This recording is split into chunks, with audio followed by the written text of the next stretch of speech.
Hoje a gente vai falar a respeito de um dos maiores ícones do nosso meio, na parte de têxtil, de vestimenta, que é o casaco M65 americano. Anteriormente a gente já fez alguns vídeos falando do casaco, porém recebemos algumas peças distintas dessa linha, e hoje a gente consegue produzir esse vídeo com maior qualidade e falando da evolução dessa peça dentro do meio militar, tá? Então o Magno vai começar explicando a respeito dos mais antigos. Obrigado. Deixa eu segurar aqui. Certo, pessoal, tudo bem? Faz tempo que eu não gravava vídeo aí, é um grande prazer estar falando do M65, um dos maiores ícones, não na minha opinião, mas é factual ser o maior ícone da militaria. Se você colocar a palavra militaria no Google Imagens, vai aparecer um M65, seja verde, woodland, qualquer outra coisa, tá? O M75 ele se dá o ano da sua produção de 65, tá? Ele vem de uma longa família de evolução de field jackets, os casacos de campanha do americano, iniciando no M43. Até chegar ao M75, ele para no T63 ou M64. Mas o foco desse vídeo não é falar disso, porque são famílias que demandam uma atenção melhor no vídeo, tá? Mas eu vou estar falando desse projeto, o inicial dele. Ele tem uma característica incomum diante de toda a continuação da família, que é a ausência do seu epaulet, tá? Desde o M43 já é observado o epaulet, só que nesse modelo de M75 ele não possuiu, tá?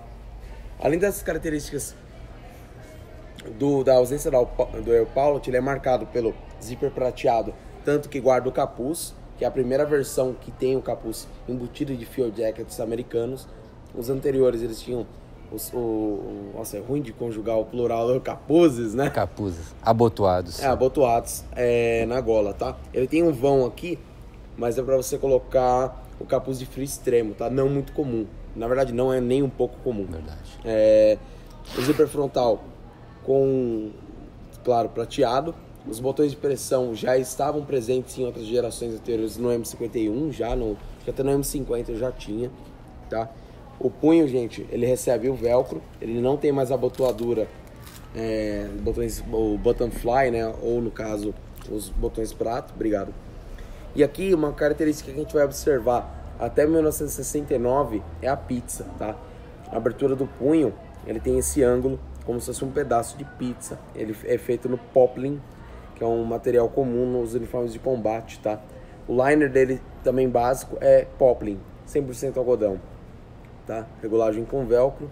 Ele tem os ajustes de cintura. Eu tô com a bala na boca, é meio ruim pra falar, mas eu não tô com o bafo, né, Vitor? É verdade. E aqui a gente consegue ver o ajuste, tá? O capuz fica aqui dentro quietinho. É bem difícil deles usarem, né? Pouquíssimo, né? Em geral, quando a gente abre e tira um capuz, a cor é bem diferente. Em geral, ele vem com a cor de novo mesmo, que é muito pouco usado. A fêmea já está presente em outras versões desse casaco. Tá, né? Já ou não? Nas anteriores, não. Não, é verdade. Ó, a partir do M65, o M65 ele aparece com essa fêmea, que é uma coisa que eu acho muito estética em casaco militar e que acho que despertou paixão em muitos, inclusive o Vinícius e eu, quando a gente viu esse casaco. Que é um detalhe bem bacana que ele te ajuda a você se mobilizar, né, em veículo ou mochila com as tralhas durante o frio, tá? Agora, avançando um pouco, tá? Esse já é um M65.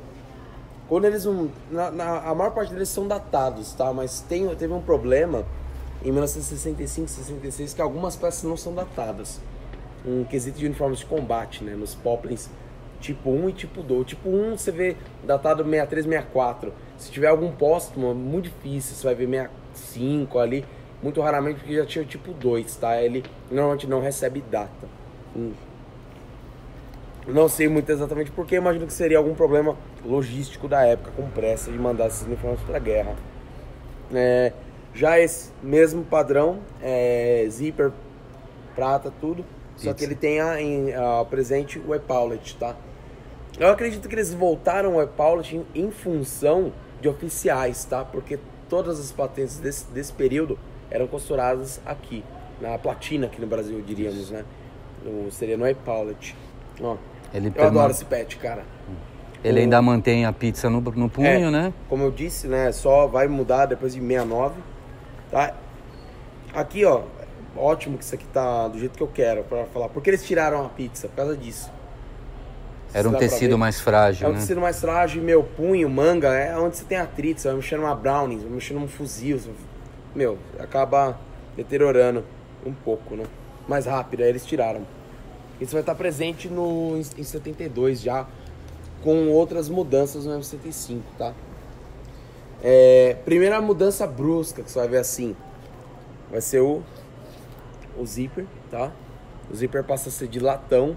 A gente vai observar o latão presente até no Woodland. Só que tem um adendo que eu quero fazer, mas não é agora. Aqui a gente vai pegar o punho. A gente observa que ele já passa a ser uma peça só, tá, gente? Então eles têm a fêmea e o macho fechando. Isso aqui particularmente, a pessoa me pergunta, pra que serve isso aqui? É um quebra-vento, basicamente, ou pra barrar... Você não vai querer estar na Browning arrebentando lá e o cartucho voando na sua mão quente, né? Mas uma das... Conto isso, acho que é interessante, né? Funcionalidade. A experiência de um amigo meu no exército americano, ele serviu de 98 até 2004. Isso. 2004, o exército americano.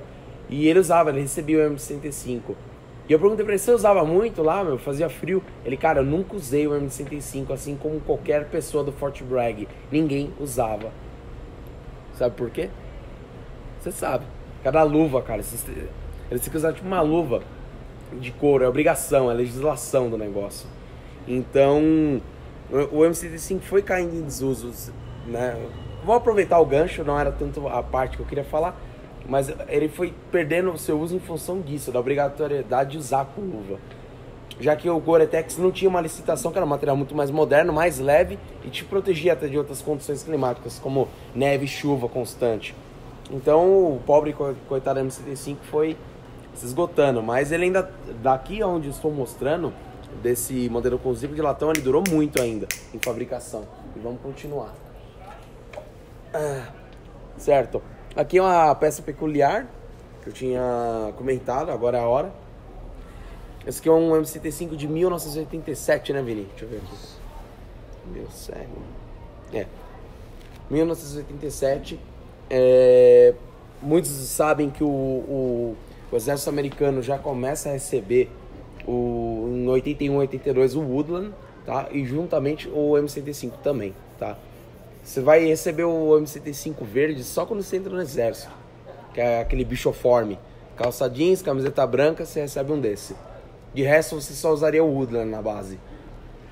Ele tinha já o zíper plástico. Só que a Força Aérea não adotou tão cedo quanto o Exército e os Marines, o Woodland. Então eles passam a usar o verde até 1989, se eu não me engano. 87, 89, você vai ver os últimos M105 verdes com zíper plástico, frontalmente e na gola, tá? O punho, como eu havia dito, ele perde aquela pizza e ele tem ainda o protetor. Versões futuras não vai ter esse... Babei o protetor. Agora o Vini. Bom, vamos lá. O início dos anos 80 é um período de transição na parte de uniformes muito importante. Por quê? Porque eles passam a deixar de usar aos poucos o verde liso e começam a usar os camuflados, tá? Em 81 surge os padrões de camuflagem M81, que seria o Woodland, que eles chamam de BDU, e o Desert, que é o DBDU. Desculpa. Os 6 cores, que é o DBDU, tá?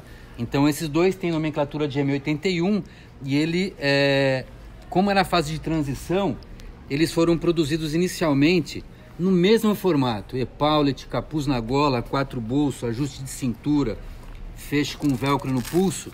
Só que no início ele estava sendo feito ainda com o zíper de metal, tá? Então é uma peça idêntica, com forração tudo. Nessa fase de transição, o zíper de metal também saiu do Woodland e passou a ser usado o zíper de plástico, de nylon, né? Conforme o Magno falou, dentro do mesmo padrão, tá? Porque ele não encavala, tá, gente? Porque é mais estético de ferro, mas o mais funcional é esse. Então, aí nessa época, onde surge as camuflagens M81, surge também o Deserto 6 cores. Só que naquele momento não foi produzido o M65 na camuflagem 6 cores. Porém, após a guerra, a invasão do Kuwait pelo Iraque, que deu a Guerra do Golfo, 90-91, quando os Estados Unidos deixou o Iraque, ou seja, final de guerra, eles criaram uma guarda iraquiana e começaram a uniformizar essa guarda com material em camuflagem 6 cores, ou seja, eles deram o excedente dos uniformes dele, que eram as calças, gandolas e acessórios, e começaram a produzir, para poder fazer uma uniformização, peças auxiliares. A guerra foi muito rápida. O americano não usou esse tipo de peça lá. Você não é nem oficial, né, com ele. Tanto que eu coleciono o padrão de camuflagem e em fóruns, junto com os colecionadores, todo mundo dizia que essa era uma peça que não existia. Eis que em determinado momento eu tive acesso, só que aí eu fui descobrir o seguinte: essa daqui, ele é um M65 dentro dos mesmos padrões, produzidos com o mesmo material da fase de transição, que era o zíper de metal, tá? O padrão de etiqueta é idêntico ao americano. Ele tem instruções de lavagem em inglês, porém em cima está escrito em árabe. Eu coloquei essa peça no meio desse vídeo apenas para dizer que, assim, existe o M65 e 6 cores, mas ele não fez parte da uniformização do exército americano, tá? Mas esse aqui foi produzido com tecido americano, dentro da mesma especificação, mesmo padrão de etiqueta, porém para uniformizar... Uma pena, né? Porque ele é bem bonito. Exato, a guarda iraquiana. Ao final da Guerra do Golfo, os Estados Unidos abandonou o padrão de 6 cores. Naquela época já estava sendo produzido o padrão de 3 cores. Verdade, em 89 já tinha produção do M65. O DCU. Tanto que, naquela guerra ainda do Golfo, a Força Aérea utilizou de 6 cores. E os generais também. Na minha opinião, o general usar era uma propaganda para o que eles teriam por vir nos próximos conflitos. Então, veio aí a produção, o M65 no padrão de deserto 3 cores, tá? Mesma estrutura, idêntico, capuz na gola, zíper plástico, ajuste de punho, 4 bolsos, ajuste de cintura e paulets, tá? Uma peça idêntica, né?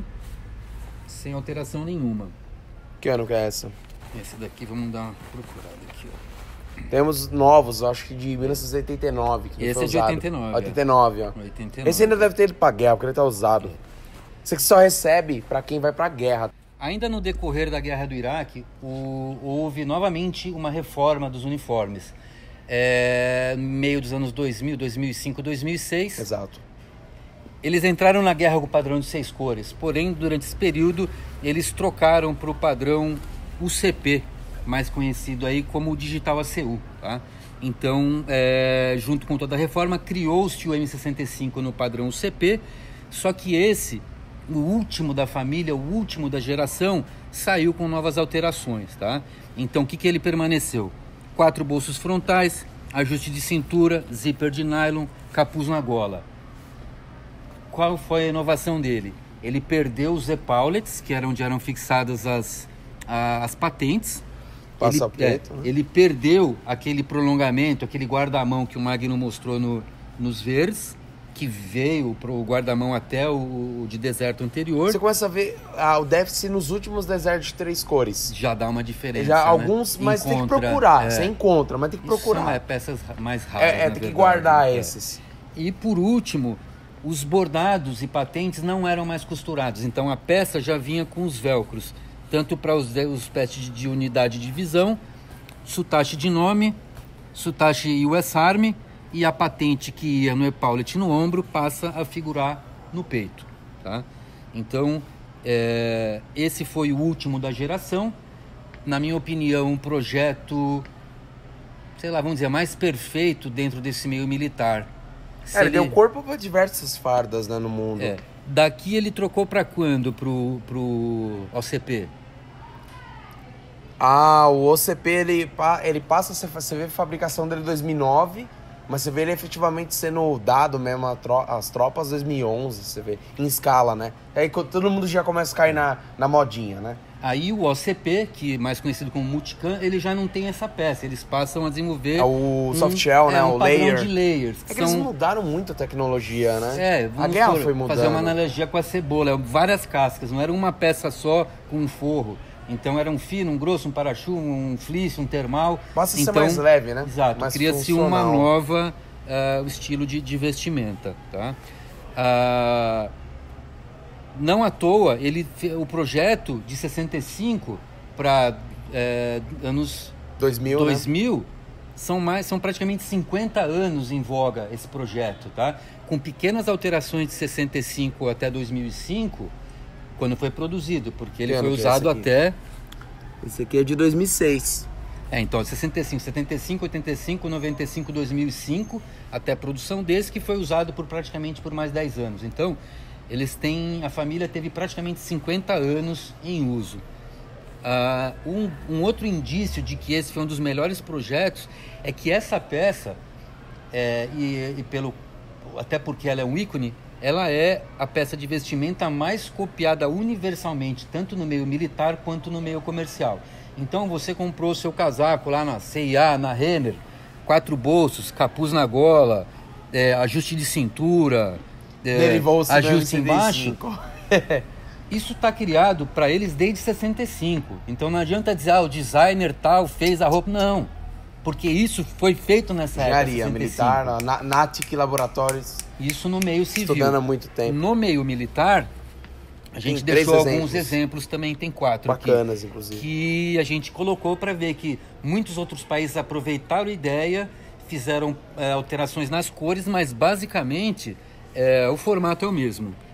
Se você quiser participar aí... beleza. Eu vou aproveitar enquanto o Vini... Você fala 2, eu falo 2. Sem problema. Esse é o casaco da Áustria, inclusive um pouquinho antes de fechar a loja eu vendi um. Acabamos de vender um, né? Esse eu acho que já apareceu nos anos 80, cara. Sim. No verde. A Áustria usava um camuflado, Pidot, né? Só que, por coincidência, era muito semelhante com o alemão da Segunda Guerra. Então eles não acharam tão boa ideia manter. Então eles retornam ao uniforme verde. Hoje, em 2019, eles já estão com a reestruturação do exército austríaco, recebendo um novo camuflado da família de fractais, tá? Mas, voltando ao MCT5 da Áustria, ele tem o epaulet, a fêmea, o ajuste de cintura normal por corda interna, ele tem o zíper plástico. Primeiras versões, acho, dos anos 90, você vai ver o zíper de metal, tá? É um zíper mais estreitinho, bem dourado. Na gola também. O capuz, o zíper é de metal aqui e aqui é de plástico. Assim, eu prefiro de plástico, né? É melhor, ele é mais funcional. Embora o de ferro é bem mais bonito. Ele não tem botões de pressão, tá? Ele tem botões prato simples e é um bolso interno que o M75 não tem, tá? Notando, gente, por dentro, ele não tem o... Eu e o Vini nem citamos, né? Mas não é algo substancial para um M75. Os botões que ele tem para anexar o liner. O austríaco, ele usa o fleece, ou ele, na época também, os mais antigos, tinha umas malhas extremamente grossas, tá? Que eles usavam por baixo. Quer falar? Eu falo. Eu falo dos outros. Esse é bacana. Agora é um pouco diferente, estamos falando da área asiática, né? Aqui no caso temos um M75 do Irã. Eu acho ele bem bacana e diferente porque ele tem essa cor caque meio... Ele parece lona, mas ele não é, tá, gente? Ele é um algodão. Ele também segue já o botão de pressão, o zíper. Na gola, mesmo esquema. E na mão também, aquele guarda-mão. Não podemos esquecer que o Irã, na época que o governo do país era do Shah, ele andou muito tempo do lado dos Estados Unidos, né, cara? Então as suas forças armadas foram muito inspiradas de armamentos, caças, e tudo que você imaginar, veículos. Até na guerra do Irã-Iraque, você vai ver, deu 11 anos de guerra, é isso? Sei. Pau comendo. Mas agora eu vou passar pro Vini, um iraquiano aqui, quase ele se matando. White, isso aqui é verdade. Esse daqui é uma versão do M65 Whiteano, numa camuflagem DPM que eles utilizam bastante no Oriente Médio. Ele guarda aí o mesmo design, com a fêmea, zíper, capuz na gola, fechamento em botão de pressão, 4 bolsos no peito, ajuste de cintura, ajuste de barra, epaulets. Esse aqui, já que você falou, ele tá com liner, vamos mostrar para quem não conhece. Ele tem o esquema do americano já. Então, esse ele tá com o liner original dele. O casaco ele vem com os botões todos por dentro, tá? E o liner vem com os caseados. Então, você facilmente destaca. Esse daqui, diferentemente, Não, ele está solto também. O forro do M65 interno fixo, ele é sempre solto na parte de baixo, tá? E por fim, contemplando até um novo padrão de camuflagens, que é o pixelizado, uma camuflagem digital, eu trago aqui para vocês um da Arábia Saudita. Ele é um digital de deserto, uma camuflagem muito semelhante com o padrão dos Marines, padrão de deserto. Algumas cores aqui variam um pouco, não constam, então isso traz a diferença. Outra diferença é que no tecido dos uniformes vem o símbolo, a estampa da coroa saudita, tá? Apesar de ele estar numa camuflagem moderna, ele guarda ainda o zíper de metal, tanto na frontal quanto na gola, os botões de pressão, e tem lá os 4 bolsos, ajuste de cintura, ajuste de barra, epaulets e a fêmea, tá? Muito bem feito. Esse casaco é muito legal, cara. Eu não pego porque eu sou gordo, eu não entro nele. Alguma consideração? Você tem M65? Eu tenho do Vietnã. Eu tenho lá. Só? É só, quando eu quero Woodland, eu pego no estoque, uso 1 dia, 2 dias que dá calor, dá frio, né? Aí depois eu vou. Eu também. Eu não vou falar que eu tenho todos, até porque a gente não dá para usar todos no Brasil. Não dá, né? não dá. A não ser que eu colecionasse. Na loja a gente tem quase todos. Não vou dizer que tem todos, porque existem versões que eu já tive aqui. Uma versão americana na cor khaki. A preta. Já teve o preto, já teve o azul marinho. Só que... e produzir sob especificação governamental. São poucos, Só que, exato, eles eram produção pequena, então eles tornam bem mais raros. Ou a gente decidiu refazer esse vírus M65 porque chegou o de zíper de nylon verde, tem o de lã zíper de metal, vendemos, tem o epaulet. Então a gente aproveitou que juntou uma boa variedade para fazer uma releitura, tá? Em cima de uma matéria que a gente tinha já feito anteriormente, mas em função desse enriquecimento é válido a gente dar uma atualizada, tá? Eu, na minha casa, para o meu uso, eu tenho lá um verde clássico, né? E o Woodland, que dentro do ícone corte, talvez nessas 2 cores ainda seja um ícone ainda mais elevado. O verde, porque é verde, Vietnã, Rambo e os Cambal. E o Woodland, que também é a camuflagem que a gente diz que só o Brasil não usou, porque verdade, a camuflagem também mundialmente mais difundida. Para não falar que a gente não usou, a gente usa no traje de guerra química.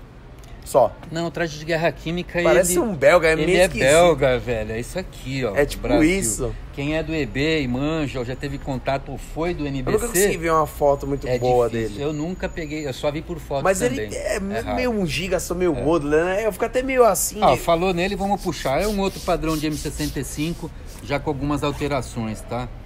Europeu gosta desse bolso, assim. Nem dá pra dizer que é M65, não é M65. Não é. Desde que eu entro aqui, você fala isso. Então, a gente tem à disposição vários dos modelos com variedade de tamanho para quem tiver interesse em adquirir, ou mesmo dar uma chegada para conhecer e ver essa peça tão icônica. Além de ser um ícone, para mim, ele representa... É uma peça muito importante, porque não foi a primeira peça da minha coleção, a primeira peça que eu tive contato. A primeira peça foi uma malha britânica. E depois que eu iniciei a loja, com 2 anos, eu comecei a ter acesso a mais material americano. Em determinado momento, inclusive esse, que é o Woodland que eu tenho em casa, que foi o que eu consegui naquela época. Isso daí, a loja a gente abriu em 2004, foi mais ou menos 2006, que eu vesti e vi aquele caimento, a fêmea e a grade de tamanhos, que são 25, ou seja, são peças que você não precisa fazer um ajuste. O M65 Woodland, para mim, foi uma afirmação de que eu deveria seguir a passos firmes nesse mercado e nunca pisar para trás, sabendo que um dia a gente poderia ter uma demanda grande e, de repente, criar esse universo que a gente criou aqui. Graças a Deus, cara. É isso aí. Graças a Deus, o que eu acho que você poderia Hoje dizer. Você tem emprego? Tem emprego. Pedrão, a minha primeira peça foi uma Alice. Aí depois foi um contorno americano. Eu demorei pra ter farda. Só um adendo. Minha primeira peça aqui foi M65 também. Foi, eu vendi... Do Chile. Mas ele é feito pela Alfa americana. Ele é made in USA for Chilean Army. Você comprou pro seu pai ou roubou dele? Não, aquele lá eu comprei Era pra você também, era pra você. Achei que era pro seu pai. Aí, ó. Então tá. Você queria fazer um agradecimento pra alguém aí? Eu não pensei nisso. Então vamos lá. Primeiramente agradecer nosso grande parceiro Robinson Farinazzo do canal Arte da Guerra. Ele, além de parceiro... Tá na live agora, né? Não, acho que é a 6 a live dele. Além de parceiro... Brasília, não, no Congresso? Acho que eles não voltaram ainda. Além de parceiro, ele é um dos grandes divulgadores nossos. Nos vídeos que ele tem feito atualmente, a maioria dos vídeos ele está usando algum uniforme nosso. Semanalmente ele vem aqui, recolhe 5, 6, vai lá, faz as produções, retorna, pega, exato. E um grande abraço para ele e um grande abraço pro Pedro, velho. Que se não é o Pedro botar uma pressão na gente, a gente não grava. Esses vídeos não saem. Porque eu falei, Vini, eu tô podre. Aí ele, mano, eu tô podre. Aí voltando, né? Aí eu, mano, Pedro veio gravar, né? Tô podre. Tô cansado. Você vê que eu tô bocejando. Mas você marcou com ele. Aí eu, Inventa, velho. Aí eu, Vini, eu falei, Vini, você marcou com ele? Ele, marquei, mano. Falei, você marcou, mano, tá aqui. E ele tá podre, o Pedro. Então tá vem trabalhando. pra cá que nesse você vai aparecer. Um abraço, Pedro. Pedrão aí, nosso brother Pedrão, aqui, ó. médico também, se não é ele médico. pra agilizar aqui, botar uma pressão na gente... Que jeito nós vai fazer esses vídeos, né, mano? É isso aí. A gente não grava há quanto tempo? Mano, faz mais de mês, mano. Vai porque nas férias da minha faculdade a gente não gravou nada. E eu a gente gravou aquele lá dos itens do Apocalipse. Só que acho que que não a gente... publicou, né? Puta que eu pariu, hein? Mano, ele Pra mandou o quem que link foi? pra nós, mandou? Mandei, eu acho que pra você. Mano, a gente é muito burro, mano. A gente não segue, a gente... Aproveito pra dizer vai que vir um vídeo... Vai vir mais um vídeo exato. que tá gravado, Então mano. aproveito até pra relembrar ou pra informar de que a gente fez a fusão do Torresmo e Camuflagem com o canal da V-Unit, tá? Esse vídeo vai ser divulgado nos 2 canais e a partir do próximo os vídeos serão todos divulgados no canal da V-Unit. Tá legal? Ai, eu tô morrendo de sono, gente. Tá todo Tudo mundo de cagado bom. aqui. Se você tem um M65, tira uma foto aí, posta no nosso Facebook. E se eu pegar réplica, eu vou utilizando- falar, hein? Vou falar que é réplica, Você vai comprar um decente aqui. Porque esses roucos aí não prestam, Às não. vezes a nossa memória falta ou pelo contato tanta coisa. Se você tiver uma sugestão de algum vídeo que você queira, aí basta sugerir que a gente vai se empenhar. Se a gente tiver um conteúdo, a gente vai fazer. Se não tiver, a gente vai se inteirar. Vamos pesquisar e produzir esse vídeo aí para agradar o público que segue também. Isso aí, mano. Eu tô cansado. Tchau pra vocês. Tchau! Falou. Tô cansado. Falou pra vocês. Tô legal, tô joia. Tô cansado.